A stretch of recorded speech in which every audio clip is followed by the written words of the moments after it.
binoto kayo ng sambayanan, pero yun ang napapanood. Yan ang napapanood ng lahat ng Pilipino. Hindi mo ba nakakalungkot?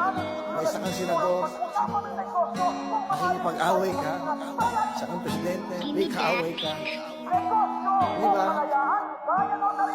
Sinong iboboto mo? Yun ang tanong ng karamihan. Magulo, halos ang lahat gustong may patunayan. Bawat magkabilang panig di matapos ang hidwaan. Takot sa kadugo yung nagpatang ng kamatayan. Yung isa hindi nakapagtapos ng pag-aaral, kaya ang bato nila ay di niya kaya na hawakan. Ayaw din doon sa isa, maikli na patunayan. Yung nag-iisang babae magulo pinaglalaban. Sari-sari na komento kahit na hindi butante. Walang alam sa kwaderno, mga daming sinasabi. Bangayan ng bangayan, eto dapat ihalal. Kahit mali iboboto, basta merong makapal. Sinong iboboto mo? Yun ang tanong ng karamihan. Ang hirap na magtiwala, puro kasinungalingan. Nakakalungkot lang dahil awayan ng awayan. Kayo'y binoto, nakikita ganyan ng sambayanan. Kung kayo ay manumpa, pakiusap, gawin nyo naman sana para kahit na papano ay umusad. Sawa sa korupsyon, ubos na ka ba ng bayan? Yung sinisigaw nyo ay pakiusap, patunayan. Madaming gutom na bata, matatanda sa lansangan. Hirap ng mga tao, wag nyo nang pahirapan. Ibalik nyo na sa dati, tama na yung kalokohan. Wag nyo kami piringan, gusto lang kaliwanagan.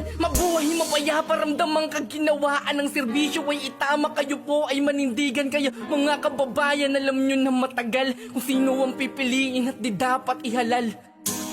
Maging matalino na tayo ngayon, wag na tayo magpasilaw sa pera nila.